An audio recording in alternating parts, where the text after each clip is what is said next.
Sasuke Uchiha is one of the best characters in Naruto in my personal opinion. I know some opinions on him are split, but to me he's one of the more three-dimensional characters in the anime and has pretty interesting character arcs as well. So today I wanted to do this video because there are a lot of versions of Sasuke depicting different times in his life, and there are certain versions of Sasuke that I like more or find more interesting than others.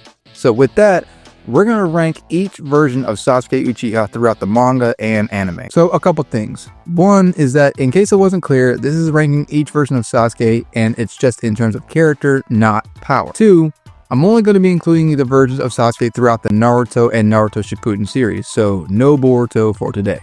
And last, keep in mind that this is just my own personal list. Like, I'll understand if you think certain versions of the character might not possibly rank higher than the others, but having said that, be sure to comment below on where you would rank each version of Sasuke, or just say below which version of Sasuke is your favorite. So with all that said, let's start with number 7.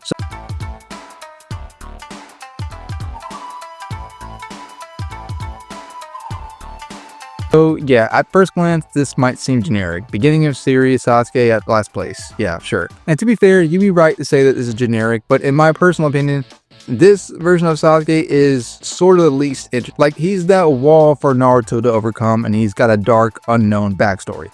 And that on its own is enough to be compelling for a character. But even when Naruto first aired and I watched it as a kid, this kind of character trope felt familiar, like it had been done a few times before. Especially when we later learn in the same arc that Sasuke wants revenge on his older brother. This specifically felt like it was a common trope in anime. And now that's not to say it's all bad or to dog on Kishimoto's writing. If it's done well and it's interesting, then by all means, using this character arc is totally fine. Which in retrospect, even in part 1, this turned out to be the case. The more information we were fed about Itachi and the Uchiha Clan massacre felt more intriguing, especially as they kept giving small bits of information as the series went on. But in terms of character or character arc in this particular point of story, I'd argue that Naruto has more character development than any of the main casts, which is kind of what should be done. Naruto is the main character after all. And that's not to say that Sasuke has no development at all, as we see how skilled he actually is in his tussle with both Kakashi and the Demon Brothers. We also see the rivalry between Sasuke and Naruto start to form with the tree climbing exercise. And most importantly, we see that Sasuke has a strong moral code of his own, even as a 12 or 13-year-old, and he doesn't even realize it himself. As in when he instinctively protects Naruto from Haku's needles, seemingly at the cost of his own life. So there is something here in this arc for Sasuke, but since this is kind of the start of his arc in terms of the whole series, there's obviously a lot to be desired.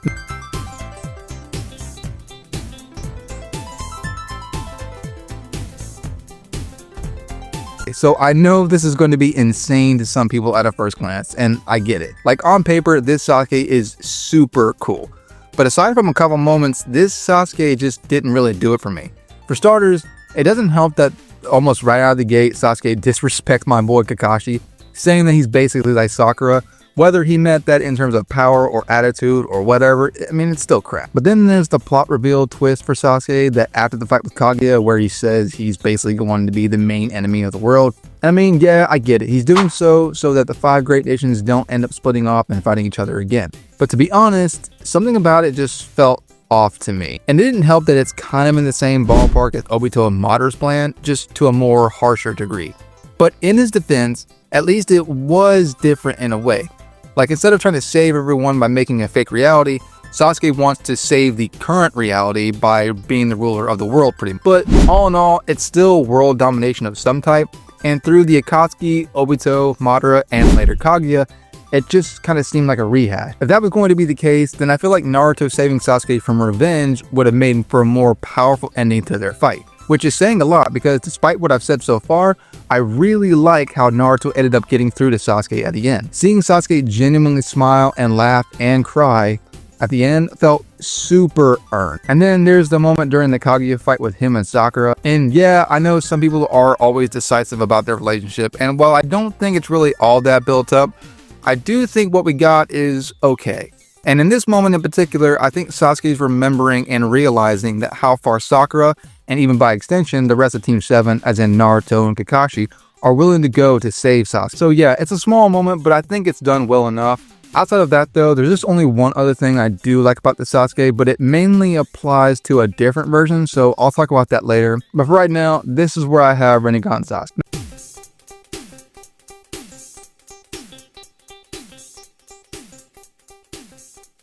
So this one, like with the last one, might get me into some trouble, and I again understand why people really like this Sasuke, but I personally am not the biggest fan. For one thing, I think the scene or instances where Sasuke looks or laughs in a maniacal way is a bit just too much, at least at this point.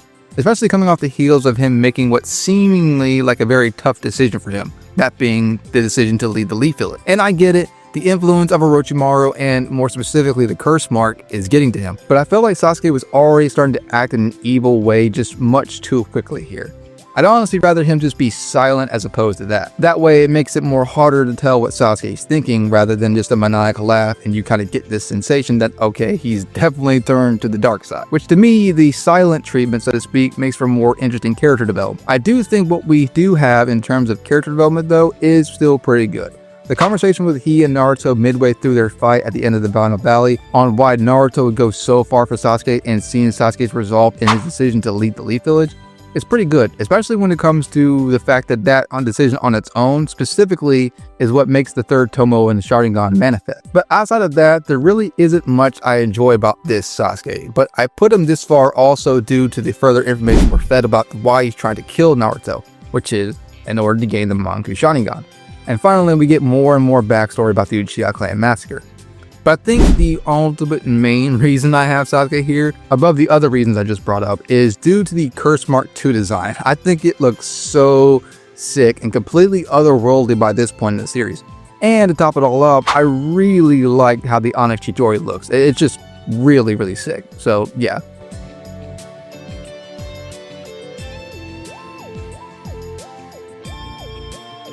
Now, I'll be real with y'all, Chunin exam Sasuke is this high up 75% due to the drip. Like the first time I saw Sasuke enter the stadium with Kakashi sporting that black Uchiha attire, I was like, oh yeah. The other 25% of the Chunin exam Sasuke and why he's up here is because of him mastering Chidori and the way he just shows it off when he's standing up on the stadium wall and just charges at Gaara. That moment blew my mind, not even gonna lie. As well as the moment when he showcases that he's mastered Lee's level of speed. I mean, that one also blew my mind just as much. I mean, combat-wise, this Sasuke was absolute peak, at least at this point. Now, admittedly, there are some other stuff that puts this Sasuke this far up the list, like his latter fight with Gaara in the forest, his interactions with Shino, which is a very small moment, but I do like it still. And then his further development of seeing how strong Naruto has become, which further develops their friendship, for better or worse. But I'd be lying if I said that the character aspect takes a back seat to the design aspect this time, which technically is cheating, but I mean, it's my list, so Now, if I wanted to go a step further and use the Sasuke from the entire Chunin exams arc, like from the first written test all the way to the ending of the arc, then there's a chance that this Sasuke would be even higher on the list. Because then we got his relationship with Naruto developing a good bit to the Force of Death. Then we also got Sasuke's fight with Orochimaru. Then him finally using the curse mark for the first time when he fights the Sound Ninja. But if we're sticking to just the final rounds and the Orochimaru invasion part of the Chunin exams, then this is where I'll put.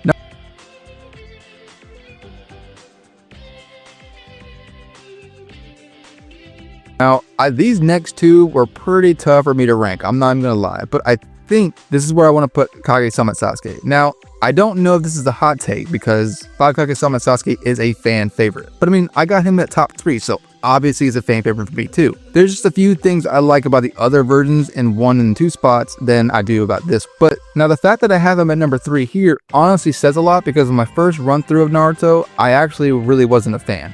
Like, seeing this character that I've grown up watching and go from an upstanding Leaf Village shinobi who wouldn't think twice about risking his life to protect his friends, to someone who is so far gone that he just kills without hesitation, it rubbed me the wrong way. Especially when he just came off the one exception rule of no killing. Heck, even Suigetsu comments on this.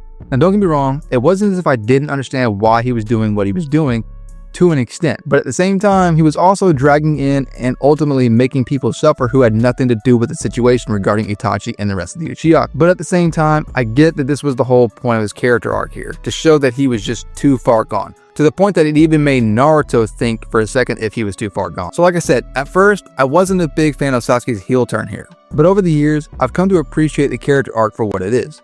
And once I get past that, Sasuke has some really cool character moments. His fight with the Raikage was actually extremely stressful because we're kind of torn between we don't want Sasuke to get in even more trouble by killing an actual Kage, but at the same time, we also don't want Sasuke to die, which if it had been for Jugo and Suigetsu, he definitely would have. But his interaction with Gaara was also interesting and compelling, and Gaara having to come to terms with the fact that he's just like how he used to be, only to a worse extent, and that Gaara couldn't get through to him. The moment where Sasuke shows off his Susanoo was also a very dark and imposing moment.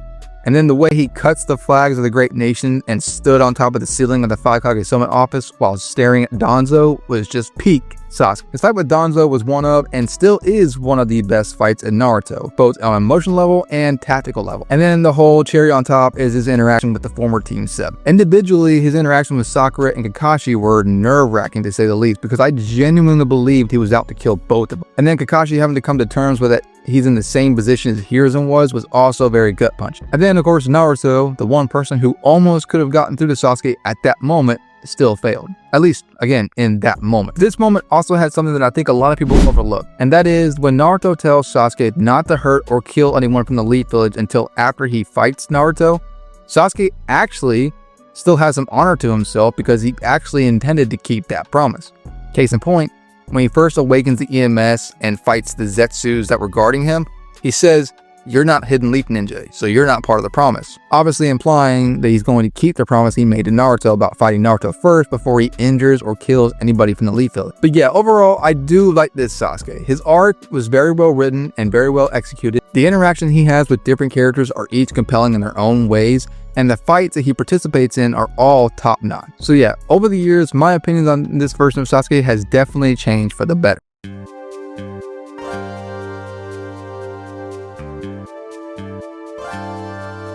So as much as I liked Sasuke during the Kage Summit arc, when he was going way too crazy, I have a Sasuke who is still wanting revenge, sure, but he's a lot more calm and composed than he was previously. But I will say though, as much as I really like Sasuke and Itachi fighting together for the first time, I wasn't as big a fan of Sasuke until after Itachi leaves for good. Because I felt like despite the fact that he was reunited with his older brother again, Sasuke still felt very similar to his Kage Summit counterpart. But after the conversation with Itachi right before the Edo Tensei is undone, I felt like this is where it all started to click for me. Because right after this, Sasuke starts doing what I feel like he should have done at the beginning when he first learned the truth about Itachi, which was getting all the facts before eventually deciding on what he should do. Because in hindsight, he only really got information from two sources, both of whom are not the best of people. Now granted, they both did tell him the truth, albeit with Obito, he definitely lied about a couple things here and there, like conveniently leaving out the fact that he himself was the one who orchestrated the Nine Tails attack on the Leaf Village, which in turn did not help the Uchiha standing with the rest of the village. And with Danzo, yeah, he didn't lie to Sasuke when Sasuke asked him if what Tobi told him was true, but at the same time, Danzo was just like, yeah, sure.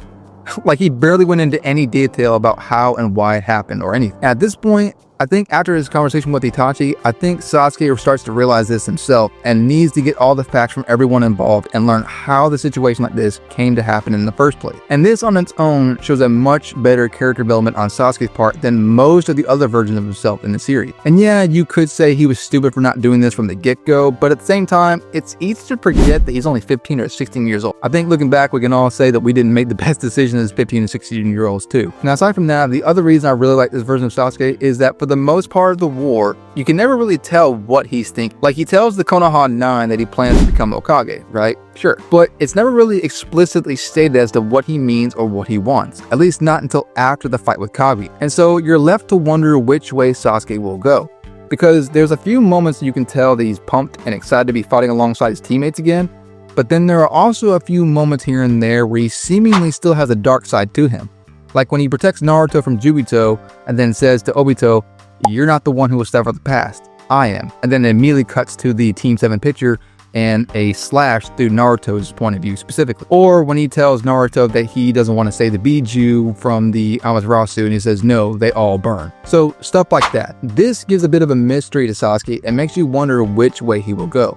And it's kind of the same feeling Orochimaru has about which path Sasuke will take. Like Orochimaru is intrigued by this version of Sasuke specifically because he does not know which way his wind will blow. I think it's just, I think that embodies why I like this version of Sasuke. Now, I know that some people might not like that aspect and find it irritating and annoying, but I really like it when I don't know what a character is thinking. It makes for more intriguing character development and it always keeps me guessing. But other than that, his fight sequences are really, really good. His teaming up with Naruto here and there were also good. His interaction with Madara was really good. But other than that, I just really like when a character is more or less a question mark. And to me, it keeps me on my toes. And that's why I like this version of Sasuke probably more than the others, aside from number 1. Now, I will give a couple honorable mentions because I wanted to bring them onto this list, but they don't really have a ton of screen time for me to put them on this list. But I guess, you know, I just want to put them as an honorable mention.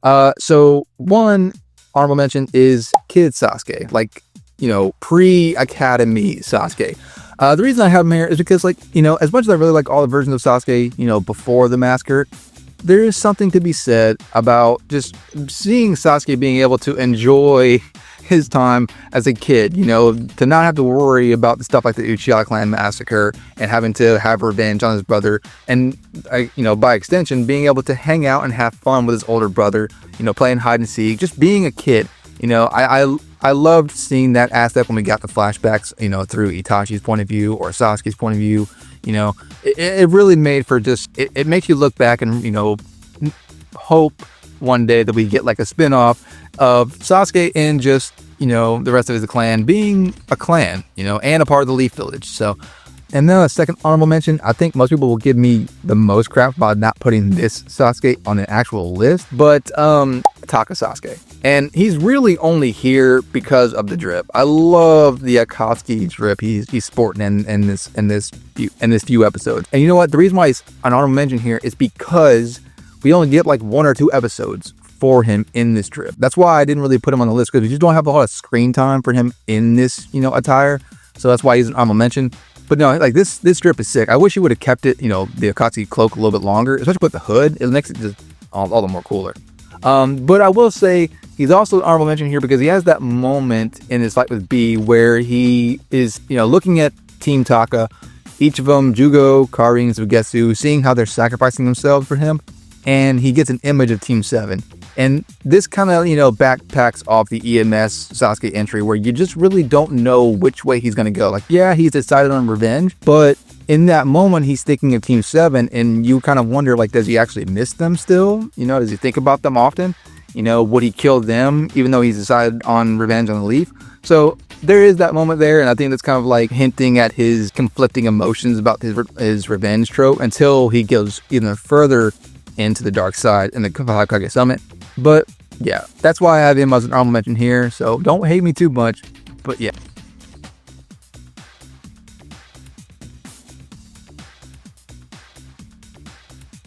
With all that said, number 1 is undisputed Hebi Sasuke, like, or beginning of Shippuden Sasuke, whichever you want to say. Like, this Sasuke is the man. No script on this one, y'all. I'm just gonna tell y'all right out. I think this is like the purest version of Sasuke because, like, he's not a goody-goody Leaf Village ninja anymore, which, I mean, that on its own is not a bad thing. But he's not sticking to the rules, and there's something to be said about something like that. But he does have the no killing rule about him, and I really like that aspect. I think it's really cool. It's kind of like Batman. You know, he's not willing to, you know, play nice, but he's also got a moral code of his own, and he's still holding on to principles from the Leaf Village.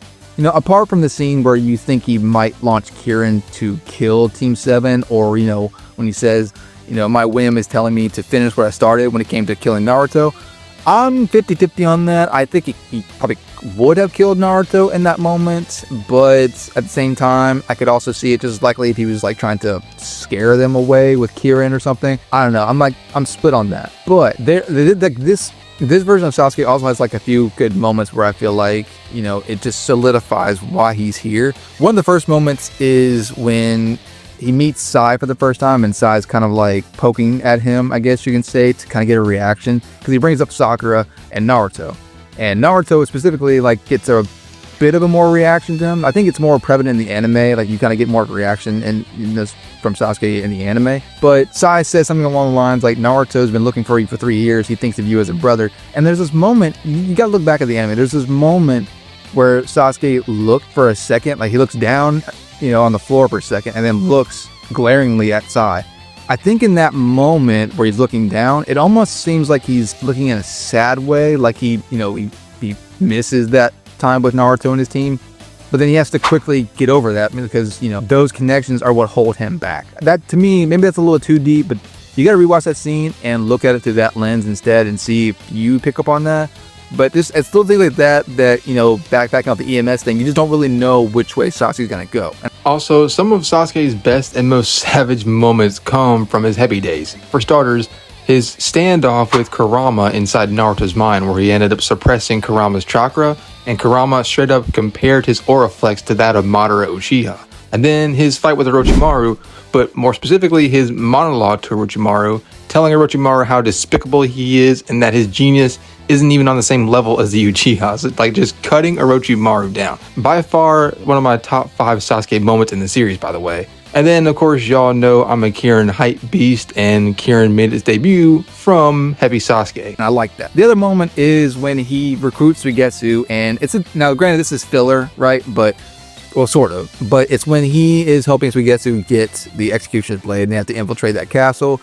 And he tells Suigetsu, like, okay, but one rule, no killing. And Suigetsu just like, man, you really are from the Hidden League. And I love that. To me, I love that because yes, Sasuke is rogue, but he's still holding on to principles from the League. And then little moments where he's looking at the Great Naruto Bridge sign and he's remembering, the conversation with Zabuza and Haku, it just little stuff like that. I think this Sasuke in particular is like EMS Sasuke, where you don't really know what he's thinking, but to a further degree, because this Sasuke almost rarely speaks unless it's prevalent, and he's just like in his own head for a while, right? But yeah, this Sasuke makes me want a spin-off series of, an alternate version where Sasuke doesn't learn the truth and maybe he goes back to the village, but has this same attitude where he's not a goody-goody, but he still has a moral code and it's just pure. Yeah, but other than that, his fight with Deidara and Itachi are stellar. Some of the best fights in the entire series. Specifically, his fight with Deidara because it's all tactical. From start to finish, it is 3D chess. And it really just showcases how smart and tactical Sasuke is. But other than that, I really like that version of Sasuke. And that was undisputed number 1. I didn't even, second guess it when I started making this list. So. But let me know in the comments what you guys think. Let me know in the comments what your favorite version of Sasuke is. And if you want to place your rankings in the comment section, please do that too. I'm really curious as to where you guys place each version of Sasuke. Let me know in the comments if there's any other characters you want to rank the versions of throughout the series. I have a couple of mine already, but just put in the comments below if you want another certain character to be ranked. But thank you all for watching. Like the video if you haven't already. Subscribe to the channel if you haven't already. Until my next one, Lightning Snow, out.